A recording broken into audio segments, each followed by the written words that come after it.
Welcome and welcome back, everybody, to the OK Grognard Show. It is Thursday, April 22nd, 2021, 10 a.m. Central, in beautiful Lake Geneva, Wisconsin. The OK Grognard Show this morning is looking at spellcasting.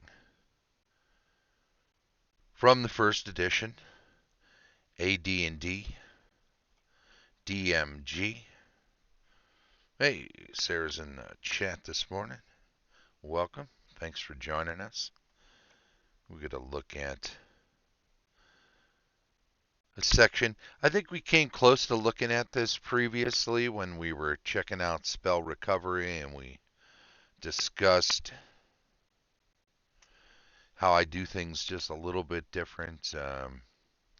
Just to recap that, I allow people to switch out spells if they take 10 minutes per spell level. They have a spell that turns out isn't going to work for what they're trying to do, and they haven't used it yet. They can replace it with another spell of the same level by restudying or repraying for a period of time that amounts to 10 minutes per spell level. So you could trade out a web for a knock spell, for instance, after 20 minutes of restudying. Now, of course, this presumes you have your spell books with you. If you're a magic user or illusionist, I suppose, and praying for that change as a cleric is all you need to do, or as a druid. You can do the same thing. But spell casting overall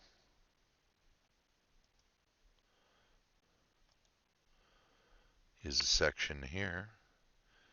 Page 42, is it? 41? 40? 40. Yeah, let's have a look. 40, that's right. Anyway, let's dive in. All magic and cleric spells are similar in that the word sounds, when combined into whatever patterns are applicable, are charged with energy from the positive or negative material plane. When uttered, these sounds cause the release of this energy, which in turn triggers a set reaction. The release of the energy contained in these words is what causes the spell to be forgotten, or the writing to disappear from the surface upon which it is written, such as with a scroll.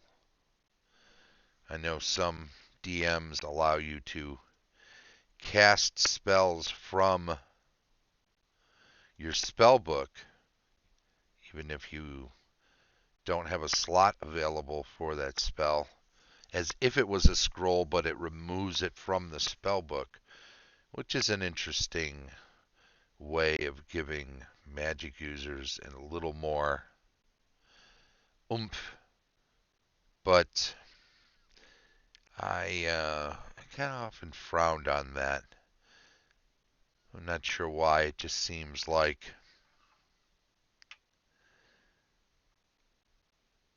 maybe it's a little too powerful to be able to do that. Although, thinking about it now, I wonder if doing it with just a chance of failure, as when you're casting off a scroll that's too high a level, something similar to when a thief uses scrolls. I wonder if that might be a balancing factor that would make it. I'd have to think about that some more. To continue, the triggering action draws power from some plane of the multiverse, Whether the spell is abjuration, conjuration, alteration, enchantment, or whatever, there is a flow of energy. First from the spellcaster, then from some plane to the area magicked or enspelled by the caster. The energy flow is not from the caster per se, it is from the utterance of the sounds, each of which is charged with energy which is loosed when the proper formula and or ritual is completed with their utterance. This power then taps the desired plane, whether or not the spell user has any idea of what or where it is, to cause the spell to function. It is much like plugging in a heater. The electrical outlet does not hold all of the electrical energy to cause the heat to function, but the wires leading from it ultimately to the power station bring the electricity to the desired location. Seems thought out enough? Many spells also require somatic motions in conjunction with words. The spoken words trigger the release of the magical energy, and the hand movements are usually required in order to control and specify the direction, target, area, etc. of the spell effects. When the spell energy is released, it usually flows to the prime material plane from the positive or negative material plane. To replace it, something must flow back in reverse. The dissolution and destruction of material components provides the energy that balances out this flow through the principle of similarity. Sometimes this destruction is very slow, as is the case with a druid's mistletoe. Those spells without apparent material components are actually utilizing the air exhaled by the magic user in the utterance of the spell. Interesting. So any spell that doesn't have a material component is supposedly using the breath of the caster. Morning, Rick. Welcome to the chat. How you doing, buddy?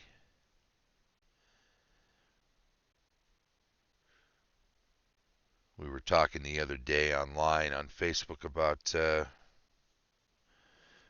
famous scene in Excalibur, the dragon's breath spell, which created. I'm not sure if that was part of all of the different spells that Merlin would cast, or if it was just the bridge over with which Uther Pendragon rides to procreate and eventually create. Arthur, glad to have you here, Rick. Hope you enjoyed the opening weekend and got yourself some good stuff from Lake Geneva Games and got some gaming in. Maybe a little Magic play. I don't know if you were there on Monday.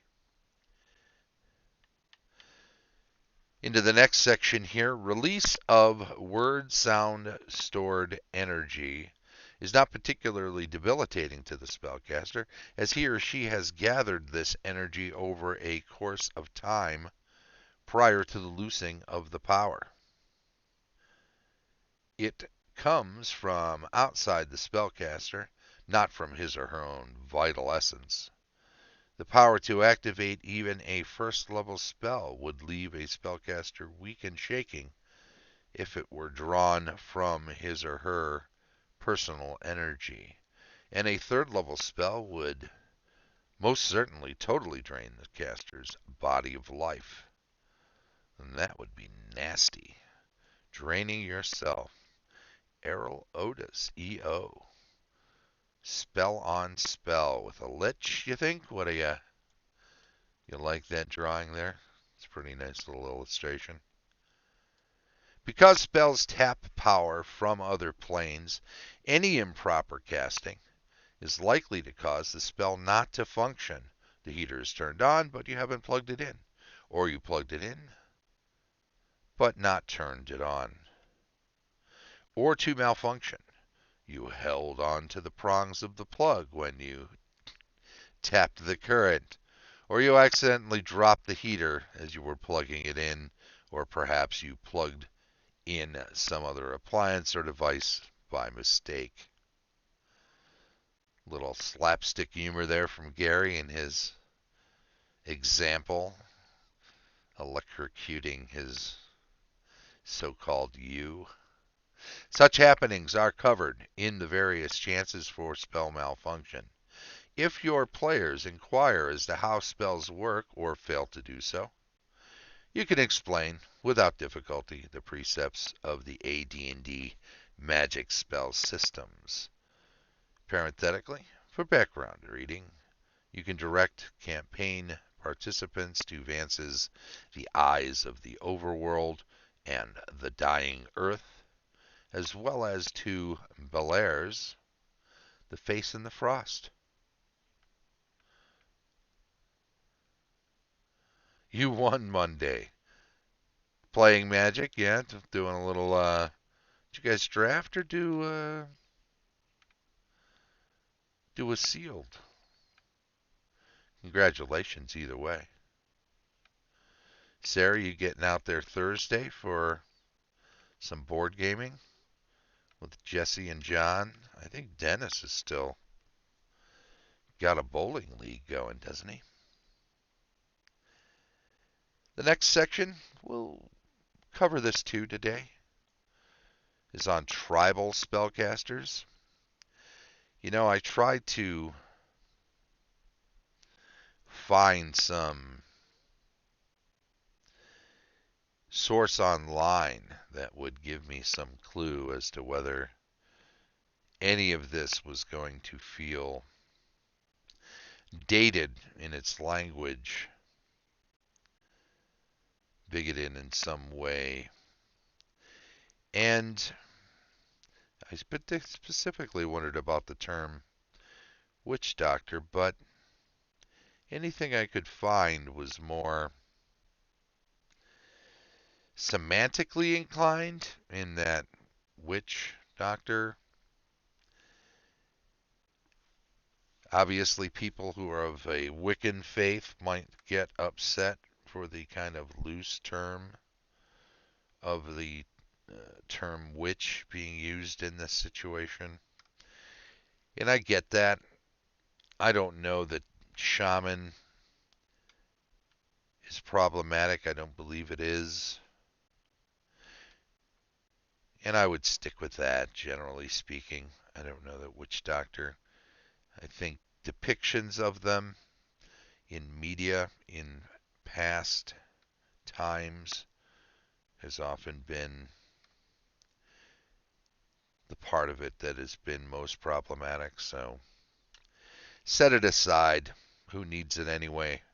Tribal spellcasters. Tribal spellcasters are found amongst the following races of creatures: bugbears, cavemen. Let's call them species for the most part, I think. Ettins, giants, gnolls, goblins, hobgoblins, kobolds, lizardmen, ogres, orcs, troglodytes, and trolls. These spellcasters are divided into two types: shamans and the aforementioned witch doctors. Yep, tonight, no Dennis, but Max. Oh, yeah, there you go. That'll be a good group. So you'll have four. I think Mike Bell, who's Tom Wom's friend, is in town, and they may be coming by the store too. I hope they can use the other end of the room where you guys are board gaming to do a little board gaming themselves. Not sure if Ernie's going to join them.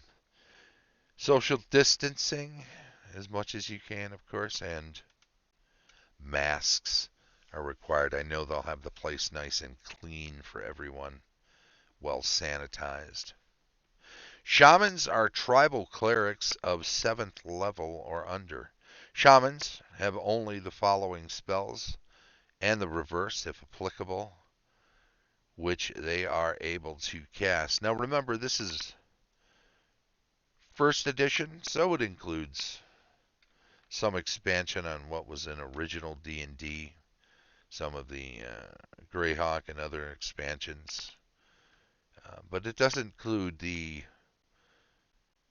Unearthed Arcana. I don't tend to use that for the most part as a starting thing in my first edition games, but if you do, there may be some spells in there that you might also want to include as part of shamanistic magical availability. I believe they are clerics, so this is a pray, and you don't have to memorize, so to speak, but you do have to write them down at the beginning of the day, ones you prayed for. And I like the idea of being able to switch out with the same kind of time considerations that I was speaking of at the top of the show. First level, Cure Light Wounds, Detect Evil, Detect Magic, Light, Protection from Evil, Resist Fear. Reversible, if applicable, so protection from good, detect good, cause light wounds. I think you can throw fear, the opposite of resist fear. Second level, Augury, Chant, Detect Charm, Resist Fire, Snake Charm, Speak with Animals. Third level, Cure Blindness, or cause it. Cure disease or cause it. Dispel magic. Locate object. Prayer. Remove curse or curse. Fourth level, Divination. Exorcise. Neutralize poison. Tongues. There's a know how to read and write and speak languages, right? Neutralize poison, that I think is reversible to cause poison, so to speak. Note that wisdom does not affect the number of spells of tribal clerics, and the number of spells any such tribal cleric possesses is determined as if the shaman were a character of the appropriate level. There is a limit according to the race of the shaman as to how many levels of experience he or she can possess. Third level maximum for Ettins, Ogres, Troglodytes, and Trolls. Fifth level max for Bugbears, Gnolls, Kobolds, and Orcs. Seventh level max for Giants of the Hillstone, Fire, and Frost only variety. So, not Storm. Goblin, Hobgoblin, and Lizard Man. All of these can be up to 7th level. Well, they really put goblins up there as pretty clever. More so than bugbears or kobolds, orcs, gnolls, and even the others on the first list there. Witch doctors, again, I don't know that this distinction needs to be made, but I think the idea is that some magic user spells can be used in this consideration or mix, so perhaps you need to create a sort of an arcane shaman, if you will, for your campaigns if you want to make the distinction and use a different terminology. They are tribal cleric magic users. In addition to the maximum level of clerical ability noted above,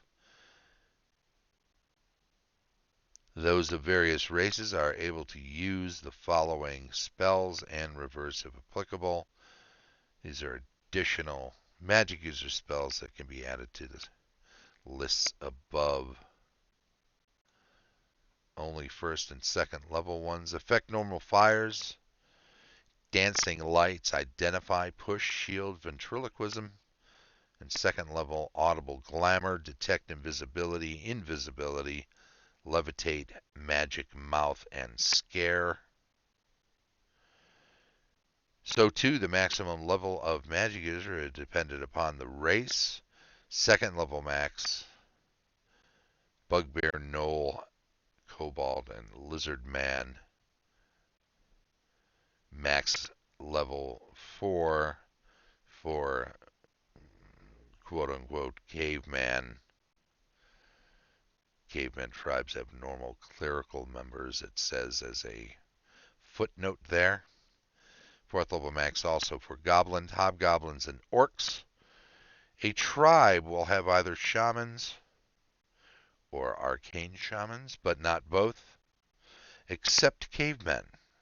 It is suggested that you include these figures into those tribes you personally determine, not random groups. So I guess that means don't throw these in on top of wandering monster situations. Spell explanations is going to be a subject for another day. So there you have it, spell casting, including some NPC situations there. It can be very useful for bolstering groups of hostiles, which I think also adds a little bit of mystery to them, a little bit of flavor to them. Here's another group of goblins, for instance. Oh, we fought these so many times, we know just what to do. Let's fan out and just wade into them. And then suddenly spells are being cast at the party and they were not expecting it. Of course, once you do it once, they'll expect it to happen almost every time, so don't be surprised when they start with the metagaming, jumping all over you. Oh, look for the shaman because our DM always wants to throw a shaman in there to make it tougher and be troublesome. Of course. And you know what? You have a couple of options in that regard, right? You can make it very obvious which one is. Some sort of headdress, super crazy amount of tattoos, or maybe some sort of facial painting or something unique that sets this person apart in the group that it's in. But if you do that a few times and they key on that shaman, it kind of sets them up for you to put a faux shaman. Groups have heard that they always target shamans first in this area. Word has spread that this bloodthirsty band of murder hobos is out targeting shamans and taking out their minions, underlings, whatever. So look for them and be ready. And so they get the dumbest person in the tribe to dress up as a shaman, while the shaman just doesn't dress up in any sort of usual garb that a shaman would wear within their sect or group, and just blends in. And when they take out the other one, time to spring that trap. So there are ways of turning that back around on them for an additional surprise. And oh, the faces when you do will be delightful for you to behold, because anytime you fool a group, keep them on their toes, surprise them in some way, that's always a moment for a DM, GM, storyteller, referee, whatever, to relish. It makes it all worthwhile. Well, I tell you what, we're getting close to the time, half hour. Any questions from anybody over in the chat today regarding this? I want to thank you for stopping in today, popping up in the chat and saying hello. It's always appreciated. I know some of you are just not necessarily running D&D games yourself, but enjoying the discussion, as it were. And I appreciate that too. So thank you very much. And thanks to everybody. If you do stop in on one of the streams, and by all means join us in the chat, and certainly follow the channel on Twitch. That's be greatly appreciated. I do also want to say that we do stream the show on Mondays and Thursdays at 10 a.m. Central on Twitch. So please do check it out at those times. If you're catching up with it on YouTube, that's wonderful too. Subscribe to the channel there. Click that little bell to be notified when a new show is uploaded, and you'll never miss a single episode. Feel free to give us a thumbs up on videos that you like, enjoy, even just watch. Encouragement for making more. Maybe chime in on the comment section of YouTube if you have something to add or want to give us some constructive criticism. It's all good. We love to hear from everybody, and that's why we always make sure to thank everybody who has followed, subscribed, just watched at all, anything at all. It's all appreciated. This has been the OK Grognard Show from beautiful Lake Geneva, Wisconsin. Bye-bye.